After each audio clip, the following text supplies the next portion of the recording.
Hello everyone, my name is Garrett Lemieux. Today I'll be talking to you about multimodal interactive paint, an application me and my partner Andrew Mitchell developed in the Open HID lab at Florida International University under supervision of Professor Francisco Ortega. The Open HID lab is developing a smart desk for students. The desk will have various input devices. These inputs range from touchscreens, hand gesture recognition, eye tracking, as well as facial recognition. The Smart Deck needs an application that showcases all the different devices and their capabilities. Currently, no such software exists.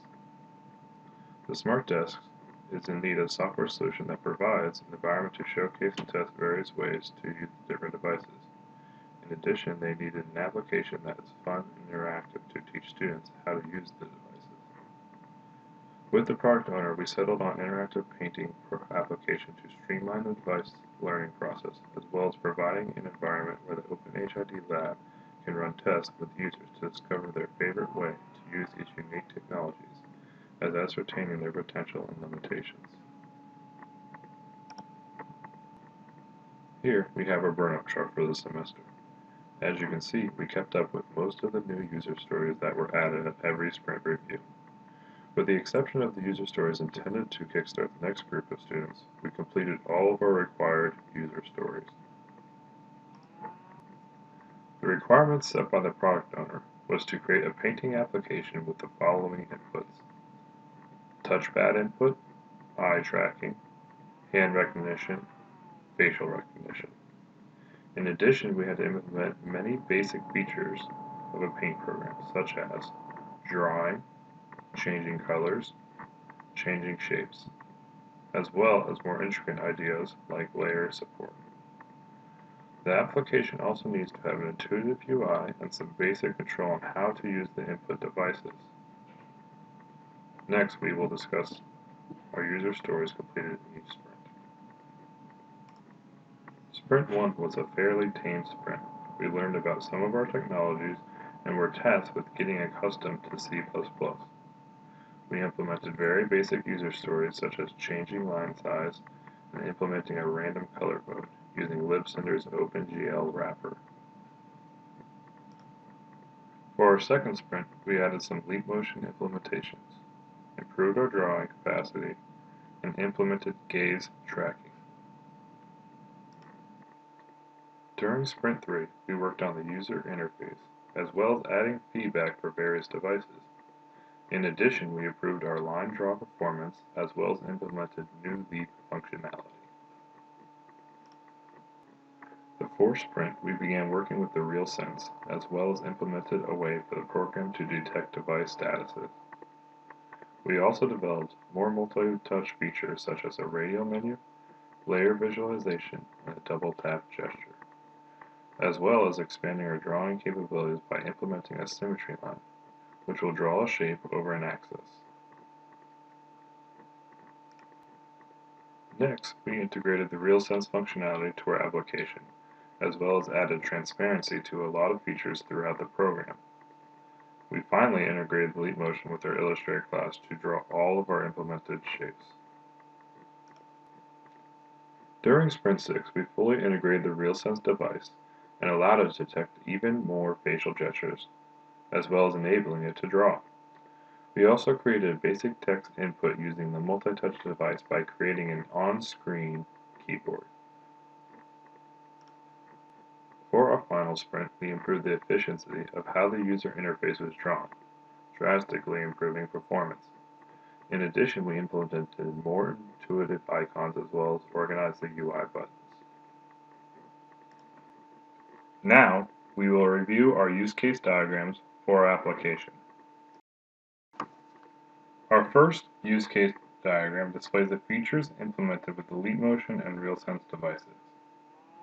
As you can see, both devices have the capability to draw in the application.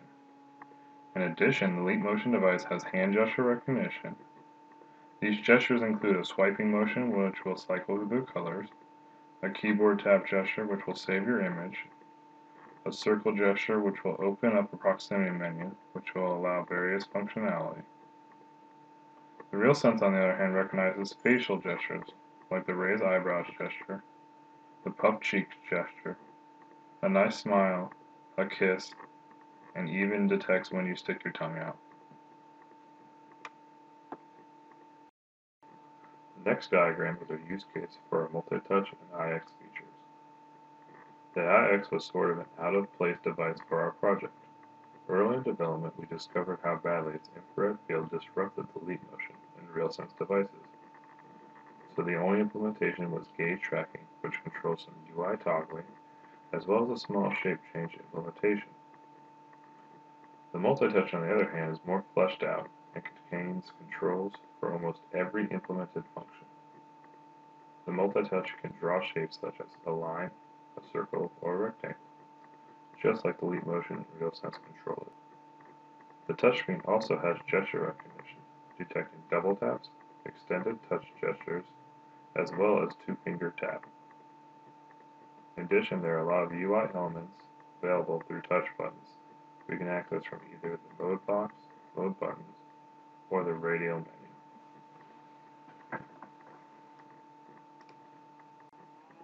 Our first use case example deals with leap motion feedback. The use case contains a user story, an actor on the system, preconditions for doing this use case, as well as a list of acceptance criteria. Here is the sequence diagram for the use case. You can see the user interacts by performing a gesture. TouchPoints apps then handles the input and modifies the brush, as well as updating the UI's information. Here is an example use case for RealSense facial recognition, as well as its corresponding sequence diagram. We also have an example of how the application draws. This use case is specific for circle drawing.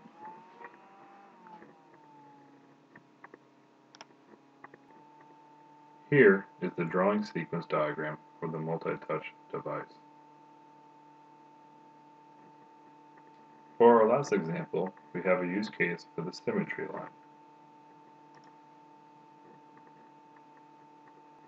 Here is its corresponding sequence diagram, which shows how it communicates with the Illustrator class.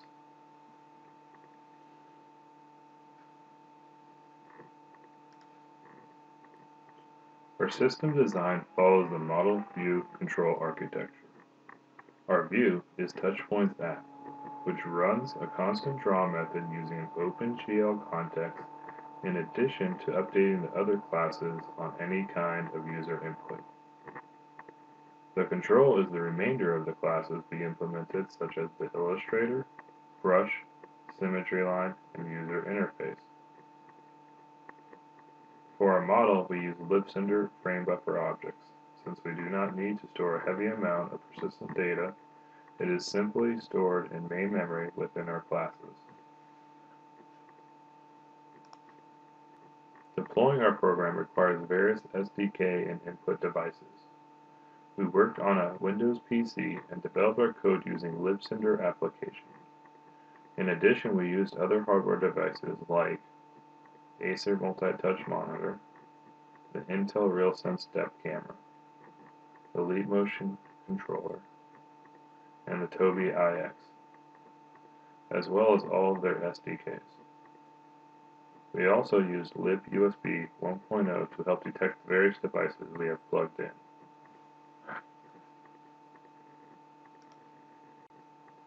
Here is a more specified list of the hardware and software we use for our application.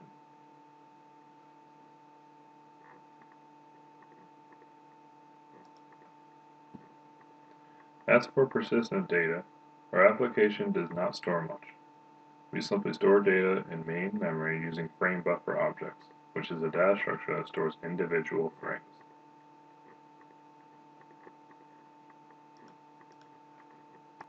We also have no security concerns at this time, as the application is offline and there is no secure information being stored or transferred. Here is our minimal class diagram. The application revolves around TouchPoint's app, which handles most user input and drawing for our OpenGL context to the user screen. We also built various class structures, such as the device handler, which controls all enabled devices and tells them what they can do, as well as an Illustrator class which uses a brush object to draw different shapes on the canvas. Here are the state chart diagrams for the various drawing methods we implemented. The leap motion device first detects a finger entering the leap draw zone and sets up the drawing. While the fingers move, it modifies the shape being drawn. Finally, upon your finger exiting the draw zone, the shape then finishes the drawing and the application returns the original state. The multi-touch device and RealSense drawing state charts follow the same patterns but have different requirements for attaining each state. One of the interesting algorithms we developed was an algorithm to reflect shapes over a symmetry line. First, the user turns on symmetry by using a touch button. The user then draws a shape with any input device. The program then identifies the current shape being drawn and passes it to the symmetry line class. It then calculates any relevant points and creates a brand new shape symmetric to the original. It returns the symmetry shape and then it can be drawn to the canvas.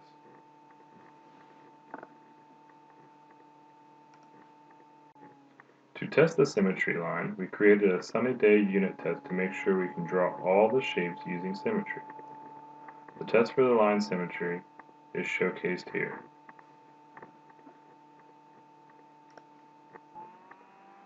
In addition, we created a rainy day test to ensure we could turn symmetry off and it would correctly disable the functionality. The demo will cover the basic features of the following devices: the multi-touch screen, the leap motion, and the RealSense. The leap motion hand gestures and RealSense facial gestures will be shown in more detailed video later on. First, we will focus on the multi-touch features. In the right-hand corner of the canvas, the current draw settings are displayed, along with the device's connection statuses. In the upper left-hand corner, we have the UI buttons that can manipulate different features within the program. The first button changes colors. The next button alters the current shape. The button with the brush icon displays additional functionality when pressed. A user can increase or decrease the size of the shape, increase or decrease the alpha setting, or toggle on and off filled shapes. The next feature we look at is the layer visualization, which allows multiple layers to be used within the program.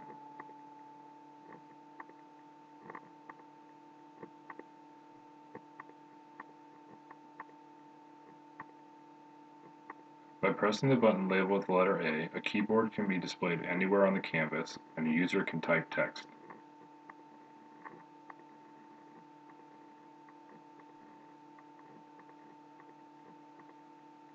At any time, if a mistake is made, the undo button can be used.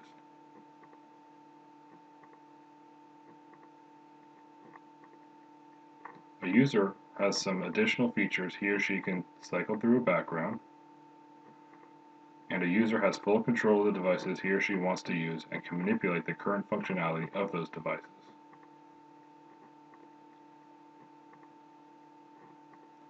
Some of the features above can also be accessed by using the radial menu. A simple double tap gesture anywhere on the screen will provide the menu, which contains different functionality.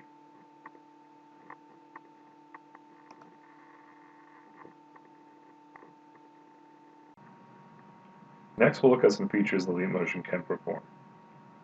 The leap motion can draw using up to 10 fingers at one time. As a user moves towards the drawing zone, he or she will first enter a hover zone. The hover zone is the area right before the draw zone.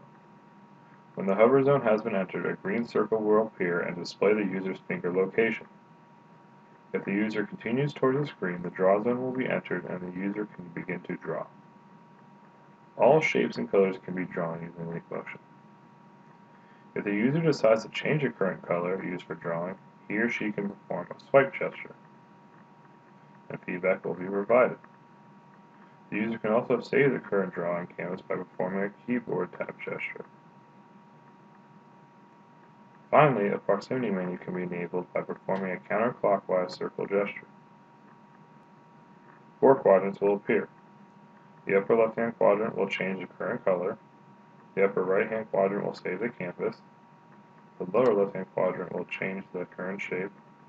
And the lower right-hand quadrant will disable the proximity menu. The final device that will be demoed is the RealSense. The RealSense draw is set up the same way as a leap motion, except that the hand is tracked instead of the individual fingers. If the user wants to interact with the current settings using RealSense, he or she can perform facial gestures. The UI can be toggled on and off by performing a kiss gesture.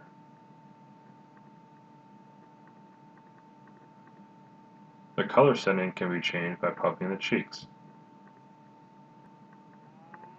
The shape can be changed by a smile gesture. The user can toggle on and off the symmetry line by a tongue gesture.